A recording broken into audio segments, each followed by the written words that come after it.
मेरा अपना विचार मैं प्रस्तुत कर रहा हूं कि अत व्यवस्थान दृष्टा धृतराष्ट्रान कपिध्वज प्रवर्ते सत्य संपादे धनुर्द्युम्न पांडव ऋषिकेशम तदा वाक्यम मिदमाह महीपते सैन्योर भयोर मध्य रथम स्थापित वे अंतः। उस समय पर दोनों सेनाओं में निरीक्षण करते हुए कौन कौन कितने कितने योद्धा यहाँ आए हुए हैं, बिल्कुल शस्त्र के चलने की तैयारी के समय पर अर्जुन ने, श्री कृष्ण भगवान उनके सारथी थे, इस समय सारथी की तरह से अर्जुन ने ये उनसे कहा कि महाराज ये केशव मेरे रथ को दोनों सेनाओं के बिल्कुल मध्य में खड़ा कर। सेनयोर उभयो, उभयो मतलब दोनों सेनाओं के मध्य में जाकर के आप मेरे रथ को स्थापित कीजिए।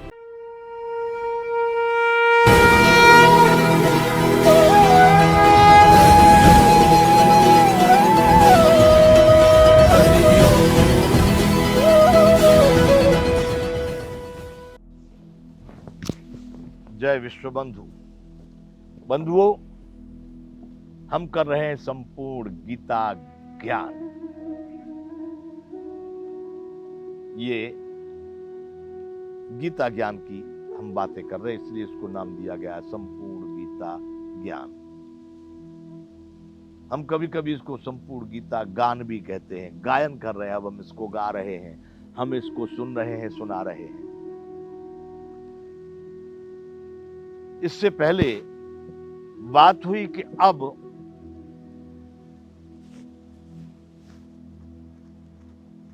सूक्ष्म रूप से सरल भाषा में समझने के लिए इस गीता ज्ञान को मैं एक बार फिर दोहराता हूं।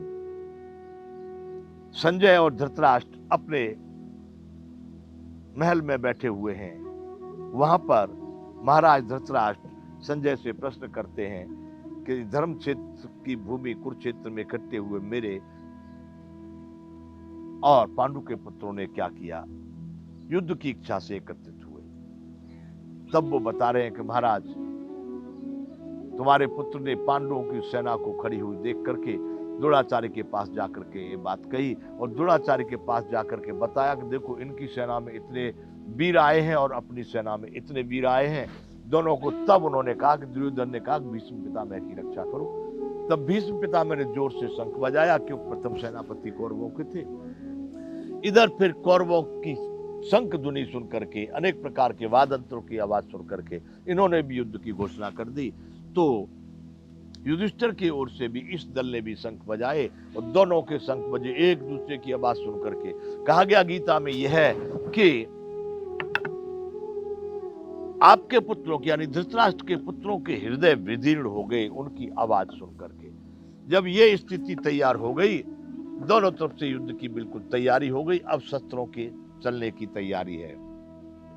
तब अत व्यवस्थान दृष्टवा धृतराष्ट्रान कपिध्वज, कपिध्वज कहेंगे यहाँ अर्जुन को, धृतराष्ट्रान कहेंगे धृतराष्ट्र के जो पक्ष में लोग खड़े हुए थे।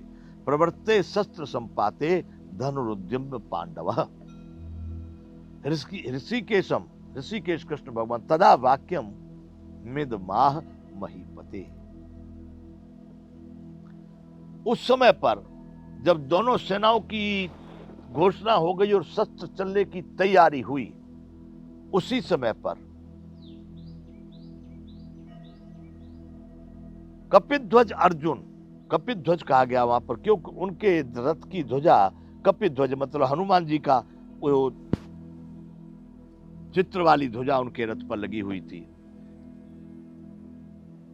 अर्जुन ने जब दोनों तरफ को सेना, तो उनकी तरफ में जो जो भी सेनापति, जो जो दुर्योधन का हित करने वाले, हित चाहने वाले और अपनी सेना में भी खड़े हुए लोगों को देख करके अर्जुन के मन में कुछ विचार आए, कुछ प्रश्न आए।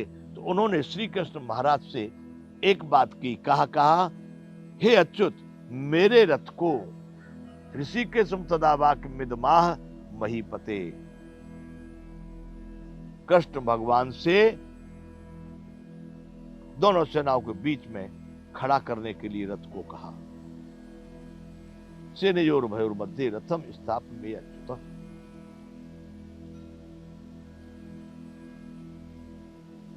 अपने सगे संबंधी लोग, देखिए बंधु विडंबना कैसी है। यह है महाभारत, और महाभारत का वो प्रसंग जिसको विश्व में सबसे ज्यादा महत्व दिया जा रहा। विश्व की इसलिए कह रहा हूं कि हमारे उच्च कोटि के शासक लोग जो है वो भी इसको महत्व देते हैं कि गीता सर्वोपरि ग्रंथ है। वो गीता सर्वोपरि ग्रंथ है, उसकी क्या क्या विशेषताएं, क्या क्या अच्छाइयां हैं, वो हम यहाँ पर जानने के लिए उपस्थित हुए। मेरा अपना विचार मैं यहाँ प्रस्तुत कर रहा हूं कि अत व्यवस्थान दृष्टा धृतराष्ट्रान कपिध्वज प्रवर्ते शस्त्र संपादे धनुर्द्युम्न पांडव ऋषिकेशम तदा वाक्यम मिदमाह महीपते सैन्योर भयोर मध्य रथम स्थापित में अच्युत। उस समय पर दोनों सेनाओं में निरीक्षण करते हुए कौन कौन कितने कितने योद्धा यहाँ आए हुए हैं, बिल्कुल शस्त्र के चलने की तैयारी के समय पर अर्जुन ने, श्री कृष्ण भगवान उनके सारथी थे, इस समय सारथी की तरह से अर्जुन ने ये उनसे कहा कि महाराज, हे केशव, मेरे रथ को दोनों सेनाओं के बिल्कुल मध्य में खड़ा करो। सेनयोर उभयोर, उभयो मतलब दोनों सेनाओं के मध्य में जाकर के आप मेरे रथ को स्थापित कीजिए, दोनों सेनाओं के मध्य में खड़ा कीजिए। क्यों? यावदेतान निरीक्षे हम योद्ध कामान्य वस्थितान कैर्मया स योद्धव्यम अस्मिन् रण समुद्रवे। महाराज, मैं देखना चाहता हूं कि जब तक इस युद्ध में जो दोनों पक्षों में लोग आए हुए हैं, डटे हुए हैं, युद्ध के क्षेत्र में डटे हुए, युद्ध की अभिलाषी, युद्ध की इच्छा लेकर के जो लोग आए हुए हैं, विशेष करके मैं देखना चाह रहा हूं उन विपक्षी दल में, हमारे विपक्षी दल में कौन कौन योद्धाओं जो दुर्योधन के साथ में लड़ने के लिए आए हैं, मैं उनको भली बात देखना चाहता हूं। इसको युद्ध रूप व्यापार कहा गया। यहां पर गीता में कहा गया युद्ध रूप व्यापार में मुझे किन किन के साथ युद्ध करना चाहिए या किसके साथ युद्ध नहीं करना चाहिए। इसलिए जब तक मैं इस बात का निर्णय नहीं कर लेता कि इस युद्ध रूपी व्यापार में कौन कौन से राजा लोग दुर्योधन का हित करने के लिए, उनका कल्याण के लिए जितने लोग यहां पर आए हुए हैं, जब तक मैं उनको भली बात देख नहीं लूं, तब तक आप रथ को यही खड़ा रखिए, चलाना नहीं, एक बार में सबका निरीक्षण कर लूं। योत्सुमानान वेक्षे हम ये त्रेत समागता धृतराष्ट्र दुर्बुद्धे युद्धे प्रिय कीर्षवः। दुर्बुद्धि, दुर्योधन का युद्ध में हित चाहने वाले लोगों के लिए पहले मैं कितने राजा इस दुर्योधन का भला चाहते हैं। अभिप्राय यह है कि अर्जुन मानते हैं कि ये अधर्म कर रहा है और इस अधर्मी का साथ देने के लिए कितने लोग यहां आए हैं। दुर्बुद्धि, धृतराष्ट्र से दुर्बुद्धे युद्धे प्रीत कीर्षवः। इस धृतराष्ट्र के पुत्र दुर्बुद्धि दुर्योधन का प्रिय करने के लिए कौन कौन से राजा लोग यहां पर आए हैं, मैं उनको जब तक देख लूं, एक बार भली प्रकार अच्छे ढंग से इनको मैं देखूंगा, उसके बाद मैं निर्णय करूंगा कि मुझे क्या करना चाहिए। बंधुओं, यहां फिर एक श्लोक आ जाता है जो संजय धृतराष्ट्र से कह रहे हैं, ए मुक्तो ऋषिकेशो गुणाकेशेन भारत सेनयोर भयोर मध्ये स्थापित्वा रथोत्तमम्। महाराज, उस समय पर अर्जुन की बात सुन करके श्री कृष्ण भगवान रथ को लेके चलते हैं। ए मुक्तो ऋषिकेशो गुणाकेशेन भारत सेनयोर भयोर मध्ये रथापिस्त्यक्त्वा रथोत्तम।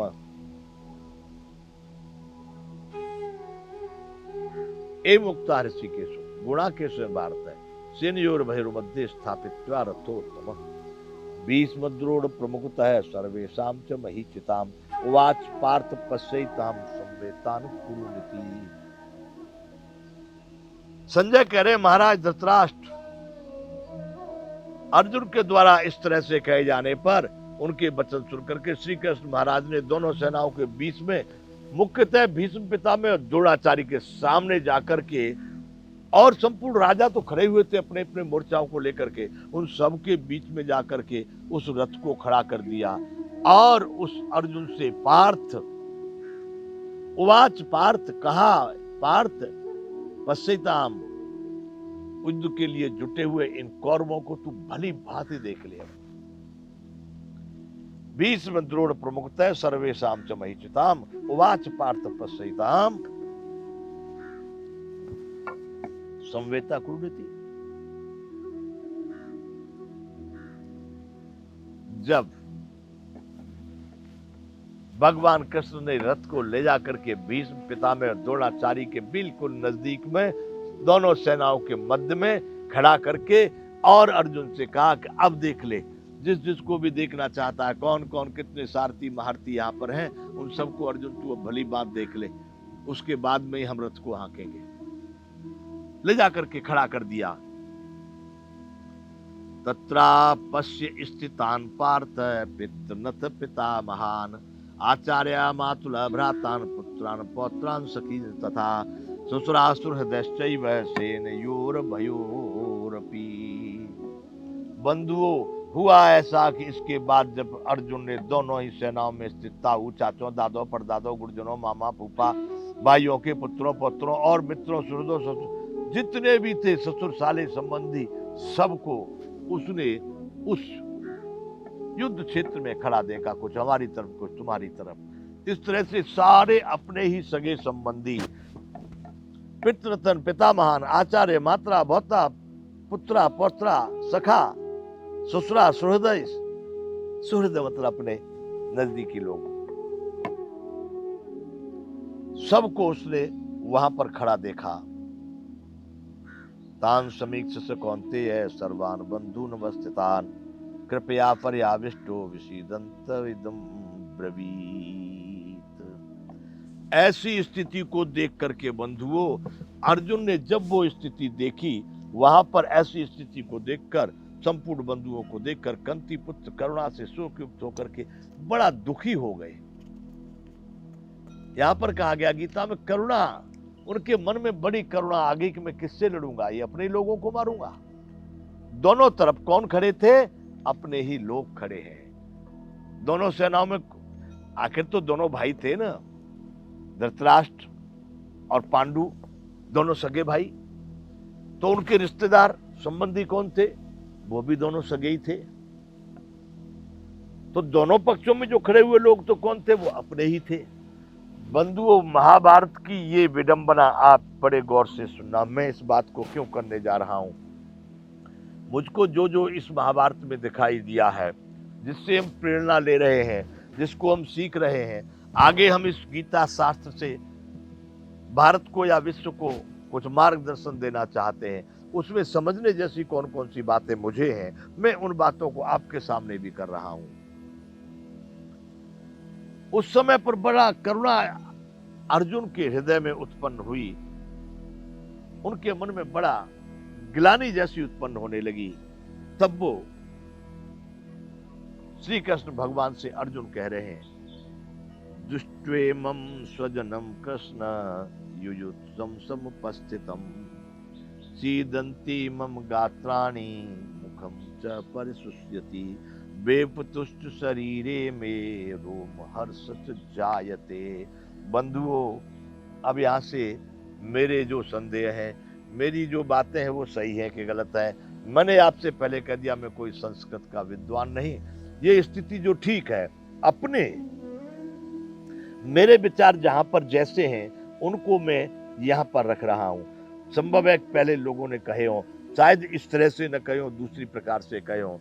अब मैं यहां पर बताना चाह रहा हूं, अर्जुन श्री कृष्ण भगवान से कह रहे हैं कि महाराज, इस युद्ध क्षेत्र में जो युद्ध की इच्छा से ये सब राजा लोग स्वजन समुदाय को देखकर जितने लोग आए हुए हैं, मेरे सारे अंग शिथिल हो रहे हैं, मोह सूख रहा है, शरीर में कंप और रोमांच हो रहा है। क्या हो रहा है? मेरे सारे अंग शिथिल हो रहे हैं और मेरा मुख सूख रहा है, सारा शरीर में कपकपी आ रही है, और सारे शरीर के रोम खड़े हुए जा रहे हैं, रोमांच हो रहा है। राम राम राम राम राम राम। बंधु, इस स्थिति को समझिए। मैं कह रहा हूं अपने विचार से कि संभव है कि विश्व में सबसे पहले जो मलेरिया की स्थिति हुई वो यहां युद्ध क्षेत्र में अर्जुन को सबसे पहले मलेरिया चढ़ गया है। आज मलेरिया बुखार जो कहते हैं कि एक ताव, एक ज्वर, मलेरिया जिसको कहते हैं, उसकी स्थिति क्या होती है आप कल्पना कर रहा है, उसको मिलाना, इस स्थिति के साथ में मिलाना। अपने उस स्वजन समुदाय को देखकर दोनों तरफ मेरे ही लोग खड़े हुए हैं, इधर मरेंगे तो मेरे मरेंगे, उधर मरेंगे तो मेरे मरेंगे। ऐसी स्थिति को देख करके अर्जुन सहन नहीं कर पा रहे हैं और उनको बड़ी करुणा, बड़ा लगा उत्पन्न होता है और उनका शरीर जो है कांपने लगता है। वो कह रहे हैं हे अर्जुन कह रहे हैं, हे कृष्ण, मेरे इन स्वजन समुदाय को देख करके मेरे सारे शरीर के अंग शिथिल हो रहे हैं। मलेरिया में अंग काम नहीं करते, बस उनको गिरा दो। और मलेरिया में मुंह सूखने लगता है। देखिए आप मलेरिया के लक्षण देखिए। वो कह रहे हैं कि मेरे सारे अंग शिथिल होते जा रहे हैं और मेरा मुंह भी सूख रहा है। और क्या हो रहा है कि मेरे शरीर में कपकपी छूटती है। जब मलेरिया आता तो लोग कांपने लगते हैं। आप देखिए मलेरिया के लक्षण। मेरा विचार है कि सबसे पहले मलेरिया यहां अर्जुन को आया है। उस वीरों के समुदाय को उस युद्ध क्षेत्र में अपने स्वजन, अपने लोगों के समुदाय को देख करके अर्जुन की ये स्थिति वहां पर युद्ध क्षेत्र में हो गई है। बेपतुष शरीर में रोम हर्ष जाए थे, मेरा शरीर शिथिल होता जा रहा है और रोम मांच हो रहा है, मेरे शरीर में रोम खड़े हो रहे हैं, कपकपी छूट रही है। इतना ही नहीं, आगे देखिए, गांडीवम संसते हत्वा त्वचैव परिदह्यते न च शक्नोमवस्था तुम भ्रमति वच मे मनः। देखिए मलेरिया की स्थिति है कि नहीं। अर्जुन कह रहे महाराज मेरे हाथ से गांडीव धनुष गिर रहा है, खिसक रहा है। मतलब मैं इस गांडीव धनुष को हाथ में रखने के, चलाने की तो बात दूर जाने दो, रखने के भी लिए समर्थ नहीं हूं। और त्वचैव परिदह्यते, और मेरी त्वचा बड़ी जोर जोर से जल रही है। बंधुओं, जब मलेरिया बुखार आता है तब त्वचा बहुत जोर से गर्म होती है, जलने लगती है। वो स्थितियां अर्जुन की हो रही है। हाथ से गांडीव धनुष गिर रहा है, गांडीवम संसते त्वचैव परिदह्यते, त्वचा बहुत जोर से जल रही है, गर्म हो रहा है पूरा शरीर। न च शक्नोमवस्था तुम भ्रमति वच मे मनः। महाराज मैं तो खड़े होने की भी अवस्था में नहीं हूं कि मैं युद्ध इनसे करूंगा क्या। मेरा तो सारा शरीर शिथिल हो गया, बेकार। अब मैं खड़ा होने के लिए भी मैं समर्थ नहीं हूं और मेरा मन भ्रमित हो रहा है। अब उसको कोई एक टारगेट, एक लक्ष्य, एक बात, कोई निर्धारण, कोई निर्णायक कोई स्थिति दिखाई दे रही है नहीं। मन में भ्रम उत्पन्न हो गया, ये करूं कि न करूं, ये करूं कि न करूं, करूं कि न करूं, क्या करूं, कैसे करूं। अनेक प्रकार से भ्रमित होकर के अर्जुन कह रहे हैं कि महाराज मेरे मन में, मेरा मन भ्रमित सा हो रहा है, इसलिए मैं तो इस युद्ध क्षेत्र में, इस रथ में खड़े होने को भी समर्थ नहीं हूं। मेरी स्थिति बड़ी विचित्र हो गई महाराज के सब। देखिए बंधुओं, यहां मैं कह रहा हूं, आप मिलाइएगा मलेरिया के लक्षण। यहां पर अर्जुन को, अपने स्वजन समुदाय को, युद्ध क्षेत्र में क्षत्रियों को, वीरों को खड़ा देख करके मलेरिया आ गया। सीधी बात में क्या कह रहा हूं मैं, मलेरिया बुखार हो गया वहां। इतना बड़ा वीर, इतना बड़ा योद्धा, पर महापुरुषों में भी कुछ ऐसे सद्गुण होते हैं। वो करुणामय थे, वो नहीं चाहते थे का नहीं तो, वो नहीं चाहते थे कि युद्ध हो, वो नहीं चाहते थे कि मारामारी में मेरे ही लोग मेरे हाथों से मरे या उनके हाथों से या हमारे लोग, वो नहीं चाहते थे। इसलिए उस करुणा पुरुष को इतनी करुणा हुई, इतनी करुणा हुई कि वो इतना व्यथित हो गया कि कोई निर्णयात्मक स्थिति नहीं रह गई, धनुष बाण भी हाथ में रखने की स्थिति नहीं रह गई। श्री कृष्ण भगवान से कह रहा, महाराज मैं इस रथ में खड़ा होने को भी समर्थ नहीं हूं, कैसे युद्ध करूंगा महाराज। आगे कहते कि निमित्तानि च पश्यामि विपरीतानि केशव, न च श्रियो पश्यामि हत्वा स्वजनमाहवे। हे महाराज, मुझे नहीं लग रहा कि सब स्थितियां हमारे अनुकूल ही है। मुझे तो लगता है कि मैं लक्षणों को भी विपरीत ही देख रहा हूं। विपरीत कैसे देख रहा हूं कि महाराज, अपने लोगों को मार के, अपने भतीजों को मार के, अपने भाइयों को मार के, चाचा ताऊ मामा फूफा साला मौसा, इनको मार करके, ये तो विपरीत लक्षण है। अच्छा लक्षण तो नहीं है कि अपने लोगों को मारना कोई बहुत बढ़िया लक्षण है। वो कह रहे हैं मैं लक्षणों को विपरीत देख रहा हूं और अपने स्वजन समुदाय को मारकर कल्याण भी नहीं देखता कि इनको मार करके अब हमारा कल्याण हो जाएगा, हम बहुत उच्च कोटि के मानव कहे जाएंगे, बहुत उच्च कोटि के स्थान को प्राप्त होंगे। इसलिए कह रहे कि निमित्तानि च पश्यामि विपरीतानि केशव, न च श्रेयो न पश्यामि हत्वा स्वजन माहवे।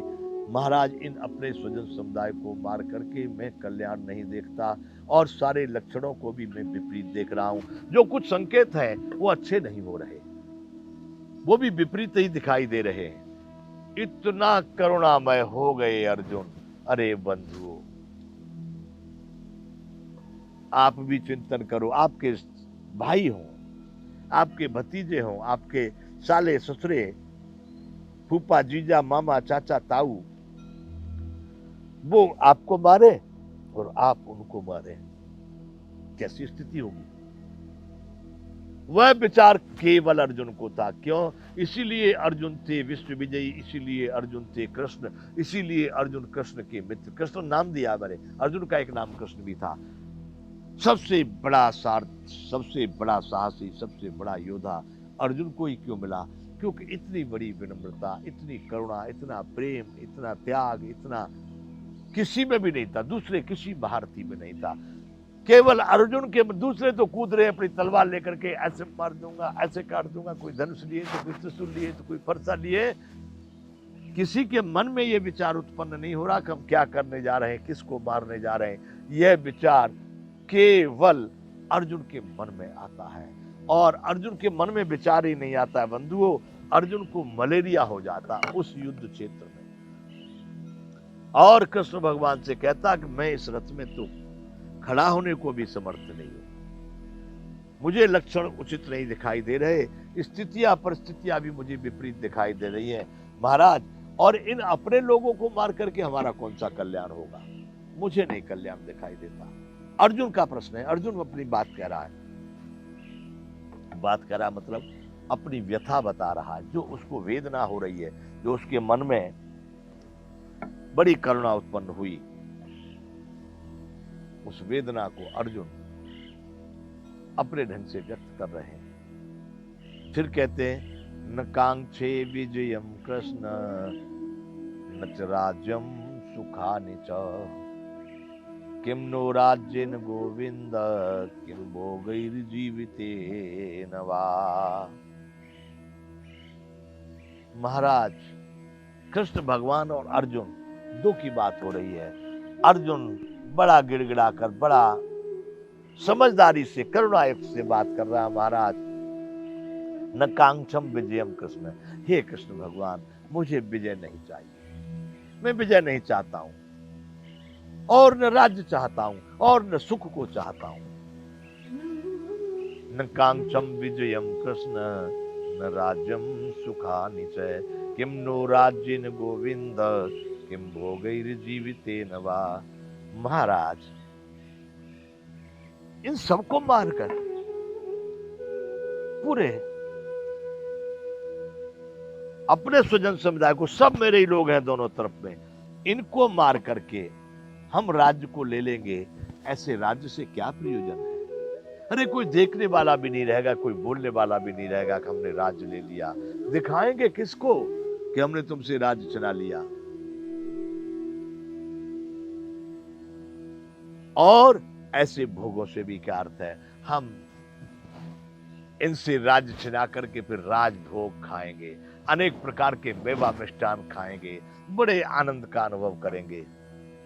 महाराज, इस बात का भी क्या प्रयोजन है?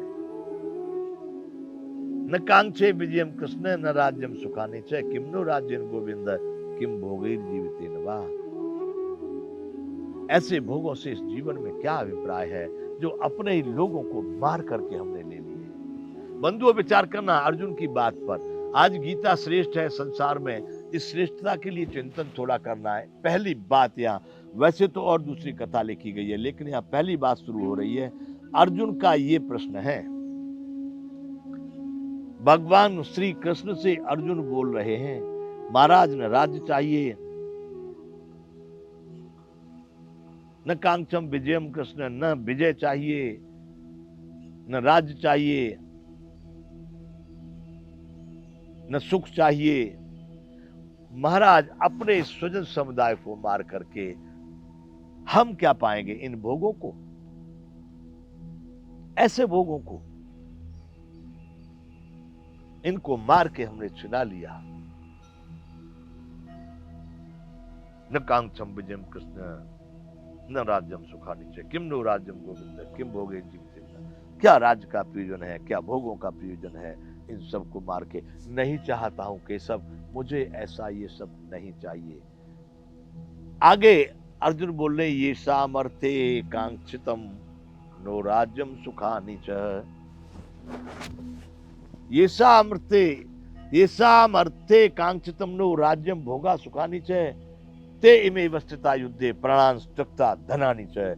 महाराज जिनके कारण हमको ये राज्य सुख और भोग ये सब चाहिए, वे तो सब मरने के लिए युद्ध में खड़े हैं। ते में वस्तुता युद्धे प्राणान त्यक्ता, प्राणों का मोह त्याग करके सब मरने के लिए तैयार खड़े हैं। इन्होंने निर्णय कर लिया कि यहीं पर मारे जाएंगे, पर हम पीछे नहीं हटेंगे। ये प्राणों की, अपने जीवन की आशा को त्याग कर किया युद्ध में खड़े हैं। महाराज ये सामर्थ्य जिनके कारण कांक्षितम नो राज्यम भोगा सुखानि च, जिनके कारण हमको इच्छा है, कामना है, चाहिए राज्य भोग और सुख, वो तो सब महाराज ये खड़े हुए मरने के लिए। इन्होंने जीवन की आशा छोड़ दी है। अब ये जीने की अपेक्षा इच्छा से नहीं खड़े हैं कि हम अब बहुत दिन जिएंगे, ये बिल्कुल इस निर्णय करके खड़े हैं, जीवन की इच्छा त्याग के खड़े हैं, प्राणों का मोह त्याग करके यहाँ युद्ध क्षेत्र में खड़े हैं। महाराज क्या करेंगे ऐसे राज्य को लेके? इनको दिखाने के लिए तो चाहिए कि हमने अपना ले लिया कि नहीं लिया। जब ये सब खत्म हो जाएंगे फिर हम बताएंगे किसको कि भाई हमने ले लिया? ये तो सब मारे जाएंगे। ये सामर्थ्य कांक्षितम नो राज्यम भोगा सुखानि च, ते इमे वस्थिता युद्धे प्राणान त्यक्त्वा धनानि च। प्राणों का मोह छोड़ करके, ये जीवन की आशा त्याग करके, धन की आशा छोड़ करके, इनको न धन चाहिए, न प्राण चाहिए, न जीवन चाहिए। ये युद्ध में केवल प्राणों को दांव पर लगाने के लिए आए हुए। और महाराज लल्लू पंजू कोई इधर उधर के होते, अपरिचित सेनापति होते, तो मैं विचार भी करता, महाराज मेरा शरीर खत्म हो रहा है, मैं हिल डुलने को भी तैयार नहीं हूं, मेरा तो अंग शिथिल हो रहा है। इनको देखकर आचार्याः पितरः पुत्रास्तथैव च पितामहा मातुला सुसरा पौत्रा शाला संबंध निस्तदा। महाराज इनको देखिए कौन कौन है, गुरजन ताऊ चाले चाचे लड़के, मामे फूफे ससुर पौत्र साले संबंधी सब के सब। महाराज हे कृष्ण भगवान, आचार्य पितर पुत्रास्तथे भी पितामह, आचार्य पितर पुत्र, वैसे ही पितामह मामा ससुर पौत्र साला और अनेक प्रकार के संबंधी सभी यहां पर खड़े हैं। आप देखिए इनको। हे महाराज एतान हंतुम इच्छामि तोपि मधुसूदन अपि त्रैलोक्य राजस्व हेतु किम न मही कृते। महाराज हे मधुसूदन, मुझे मारने पर भी अथवा तीनों लोगों का राज्य के लिए भी इन सबको मारना नहीं चाहता। मैं पृथ्वी के राज्य की तो बात ही क्या है। एतान हंतुम इच्छामि घृतोपि मधुसूदन अपि त्रैलोक्य राजस्व हेतु किम न मही कृते। अरे महाराज तीनों लोगों का राज मुझे दिया जाए ना, फिर भी मैं इन लोगों को मारना नहीं चाहता। तो इस धरती के, पृथ्वी की तो राज्य की बात ही कितनी है। मैं इनको मारना नहीं चाहता, ये सब मेरे हैं, मैं इनका हूं। हम आपस में इस तरह से मरेंगे, राज्य के लिए, सुख के लिए, भोगों के लिए। हे भगवान, मुझे ये किसी भी तरह से मान्य नहीं है। एतान्नो हन्तुमिच्छामि गितोपि मधुसूदन अपि त्रैलोक्य राजस्व, तीनों लोकों का भी राज्य यदि मुझको दिया जाए, हे तो किम नु मही कृते, तो इस पृथ्वी के राज्य का तो अर्थ ही कितना है, क्या हेतु है, नहीं चाहिए। महाराज टालिए, इस युद्ध को हटाइए, ये सब हमारे लोग, अपने लोग, परिवार के लोग इस युद्ध में खड़े हैं, मैं नहीं लड़ूंगा, मैं इनको नहीं मारूंगा। अरे इनको तो तीनों लोगों का राज मिले तो भी मैं इनको नहीं मारूंगा। और आगे अर्जुन कह रहे हैं, ये अर्जुन की बात अपनी चली, अपने मन की वेदना को कृष्ण भगवान के सामने प्रस्तुत कर रहे हैं। महाराज ये स्थिति है, मेरे लोग खड़े हैं, सब इनको कैसे मारा जाएगा। कितनी करुणा है, कितना प्यार है, कितनी विनम्रता है उस विश्व श्रेष्ठ वीर में, विश्व विजयी वीर अर्जुन में। आगे वार्ता यहां से करेंगे। जय विश्व वंदे।